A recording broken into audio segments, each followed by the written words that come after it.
Hi, welcome back to Sirichari channel. Hi, subscribe ಮಾಡಿ, like ಮಾಡಿ, support ಮಾಡಿ. ಬಾಯ್. ಲೈಕ್ ಮಾಡಿ, ಸಬ್ಸ್ಕ್ರೈಬ್ ಮಾಡಿ, ಸಪೋರ್ಟ್ ಮಾಡಿ. ಹಾಯ್, ಹಲೋ, ಎಲ್ರಿಗೂ ನಮಸ್ಕಾರ. Welcome to Sirichari channel. ನಾನು ಇವತ್ತು ನಿಮಗೆ ನಾಳೆ ಅಂದರೆ ಜೂನ್ 29 ಜ್ಯೇಷ್ಠ ಹುಣ್ಣಿಮೆ ಯಾವ ರೀತಿ ಮಾಡಬೇಕು, ಮಾಡುವ ವಿಧಾನ ಹೇಗೆ ಅಂತ ನಿಮಗೆ ಇವಾಗ ಹೇಳ್ಕೊಡ್ತಾ ಇದ್ದೀನಿ. ಜೂನ್ 29, 2026ರಂದು ಜ್ಯೇಷ್ಠ ಮಾಸದ ಹುಣ್ಣಿಮೆ ಬಂದಿದೆ.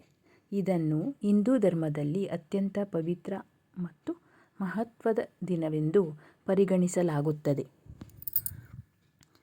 ಈ ದಿನದಂದು ಭಗವಾನ್ ವಿಷ್ಣು, ಲಕ್ಷ್ಮೀದೇವಿ ಮತ್ತು ಚಂದ್ರದೇವನನ್ನು ಆರಾಧಿಸಲಾಗುತ್ತದೆ. ದಕ್ಷಿಣ ಭಾರತದಲ್ಲಿ ಹಾಗೂ ಕರ್ನಾಟಕದ ಹಲವು ಭಾಗಗಳಲ್ಲಿ ಈ ದಿನವನ್ನು ವಟಪೂರ್ಣಿಮೆ ಅಂದರೆ ವಟಸಾವಿತ್ರಿ ವ್ರತ ಎಂದು ಆಚರಿಸಲಾಗುತ್ತದೆ.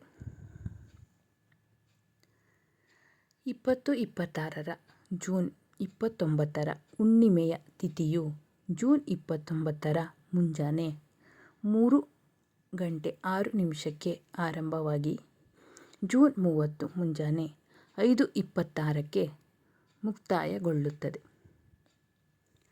ಜೂನ್ 29, 2026ರ ಹುಣ್ಣಿಮೆಯ ಮಹತ್ವ. ವಟಪೂರ್ಣಿಮೆಯ ಪುಣ್ಯಕಾಲ. ಮುತ್ತೈದೆಯರು ತಮ್ಮ ಪತಿಯ ಆಯುಷ್ಯ, ಆರೋಗ್ಯ ಮತ್ತು ದಾಂಪತ್ಯ ಏಳಿಗೆಗಾಗಿ ಆಲದ ಮರಕ್ಕೆ ನೂಲನ್ನು ಅಂದರೆ ದಾರವನ್ನು ಕಟ್ಟಿ ವಿಶೇಷ ಪೂಜೆ ಹಾಗೂ ವ್ರತವನ್ನು ಆಚರಿಸುವ ಶ್ರೇಷ್ಠ ದಿನವಿದು. ಲಕ್ಷ್ಮೀನಾರಾಯಣರ ಕೃಪೆ. ಈ ದಿನ ಸತ್ಯನಾರಾಯಣ ಸ್ವಾಮಿಯ ಪೂಜೆ ಮಾಡುವುದರಿಂದ ಮನೆಯಲ್ಲಿ ದಾರಿದ್ರ್ಯ ನಿವಾರಣೆಯಾಗಿ ಸುಖ ಸಮೃದ್ಧಿ ನೆಲೆಸುತ್ತದೆ.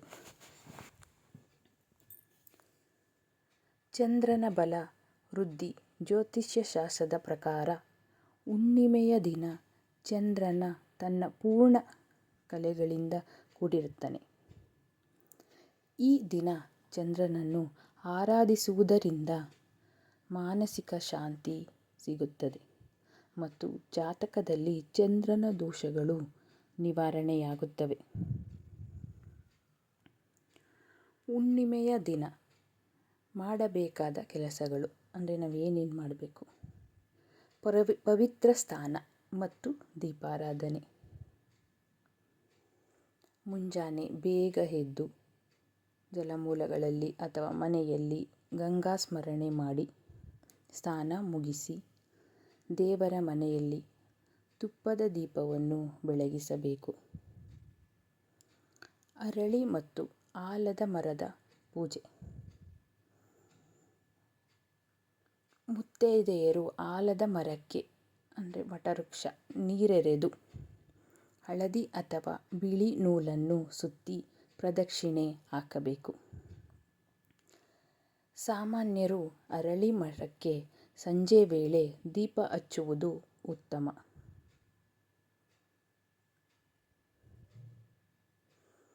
ಸತ್ಯನಾರಾಯಣ ಪೂಜೆ. ಮನೆಯಲ್ಲಿ ಸತ್ಯನಾರಾಯಣ ವ್ರತ ಅಥವಾ ಕಥಾ ಶ್ರವಣ ಮಾಡುವುದರಿಂದ ಸಕಲ ಇಷ್ಟಾರ್ಥಗಳು ಸಿದ್ಧಿಯಾಗುತ್ತವೆ. ಈಗ ದಾನ ಧರ್ಮ. ಈ ದಿನ ಹಸಿದವರಿಗೆ ಅನ್ನದಾನ ಮಾಡುವುದು, ಬಾಯಾರಿಕೆಯಾದವರಿಗೆ ತಣ್ಣಗಿನ ನೀರು ಅಥವಾ ಮಜ್ಜಿಗೆ ನೀಡುವುದು ಮಹಾ ಪುಣ್ಯ ತರುತ್ತದೆ. ಚಂದ್ರನ ಪ್ರೀತ್ಯರ್ಥವಾಗಿ ಹಾಲು, ಅಕ್ಕಿ ಅಥವಾ ಬಿಳಿ ಬಣ್ಣದ ವಸ್ತುಗಳನ್ನು ದಾನ ಮಾಡಬಹುದು. ಚಂದ್ರನಿಗೆ ಅರ್ಘ್ಯ. ರಾತ್ರಿ ಚಂದ್ರೋದಯದ ನಂತರ ಹಾಲನ್ನು ಮಿಶ್ರಣ ಮಾಡಿ ನೀರನ್ನು ಚಂದ್ರದೇವನಿಗೆ ಅರ್ಪಿಸಿ ಅಂದರೆ ಅರ್ಘ್ಯ ನೀಡಿ ಪ್ರಾರ್ಥಿಸಬೇಕು. ಧ್ಯಾನ ಮತ್ತು ಮಂತ್ರಜಪ. ಹುಣ್ಣಿಮೆಯ ದಿನದಂದು ಸಕಾರಾತ್ಮಕ ಶಕ್ತಿ ಹೆಚ್ಚಿರುತ್ತದೆ. ಆದ್ದರಿಂದ ಓಂ ನಮೋ ನಾರಾಯಣ ಅಥವಾ ಗಾಯತ್ರಿ ಮಂತ್ರವನ್ನು ಜಪಿಸುವುದು ಮನಸ್ಸಿಗೆ ಸ್ಥಿರತೆ ನೀಡುತ್ತದೆ. ಈಗ ಹುಣ್ಣಿಮೆಯ ದಿನ ಯಾವ್ಯಾವ ಕೆಲಸ ಮಾಡಬಾರದು? ಹುಣ್ಣಿಮೆಯ ದಿನ ಮಾಡಬಾರದ ಕೆಲಸಗಳು ಯಾವುವು ಅಂದರೆ ತಾಮಸಿಕ ಆಹಾರ ಸೇವನೆ. ಈ ದಿನದಂದು ಯಾವುದೇ ಕಾರಣಕ್ಕೂ ಮಾಂಸಾಹಾರ, ಮದ್ಯಪಾನ ಹಾಗೂ ಈರುಳ್ಳಿ ಬೆಳ್ಳುಳ್ಳಿ ಯುಕ್ತ ತಾಮಸಿಕ ಆಹಾರವನ್ನು ಸೇವಿಸಬಾರದು. ಸಂಪೂರ್ಣ ಸಾತ್ವಿಕ ಆಹಾರ ಪಾಲಿಸಬೇಕು. ಇನ್ನು ಕೋಪ ಮತ್ತು ಕಲಹ. ಹುಣ್ಣಿಮೆಯು ಭಾವನೆಗಳ ಮೇಲೆ ಪ್ರಭಾವ ಬೀರುವುದರಿಂದ ಕೋಪ ಮಾಡಿಕೊಳ್ಳಬಾರದು. ಮನೆಯವರೊಂದಿಗೆ ಜಗಳವಾಡಬಾರದು ಅಥವಾ ಯಾರನ್ನೂ ನಿಂದಿಸುವುದನ್ನು ಮಾಡಬಾರದು. ಮನೆಯಲ್ಲಿ ಶಾಂತ ವಾತಾವರಣ ಇರಬೇಕು. ಇವಾಗ ಹುಣ್ಣಿಮೆಯ ದಿನದಂದು ತುಳಸಿ ಎಲೆಯನ್ನು ಕೀಳಬಾರದು. ಹುಣ್ಣಿಮೆಯ ತಿಥಿಯಂದು ತುಳಸಿ ದಳಗಳನ್ನು ಕೀಳಬಾರದು. ಪೂಜೆಗೆ ಅಗತ್ಯವಿದ್ದರೆ ಇಂದಿನ ದಿನವೇ ಚತುರ್ದಶಿ ಕಿತ್ತು ಇಟ್ಟುಕೊಳ್ಳಬೇಕು.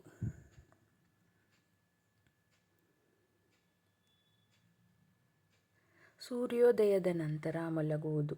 ಈ ಪವಿತ್ರ ದಿನದಂದು ಸೂರ್ಯೋದಯದ ನಂತರವೂ ತಡವಾಗಿ ಮಲಗಿರಬಾರದು. ಇದು ದೇಹದಲ್ಲಿ ನಕಾರಾತ್ಮಕ ಮತ್ತು ದಾರಿದ್ರ್ಯವನ್ನು ತರುತ್ತದೆ. ಗಡಿಬಿಡಿಯ ತೀರ್ಮಾನಗಳು. ಹುಣ್ಣಿಮೆಯ ದಿನದ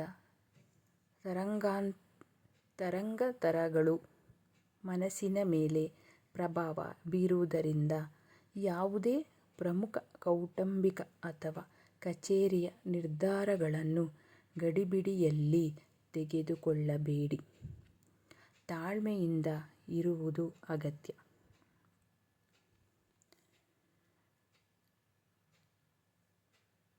ಈ ವಿಡಿಯೋ ನಿಮಗೆ ಇಷ್ಟ ಆದಲ್ಲಿ ಲೈಕ್ ಮಾಡಿ, ಸಬ್ಸ್ಕ್ರೈಬ್ ಮಾಡಿ, ಸಪೋರ್ಟ್ ಮಾಡಿ.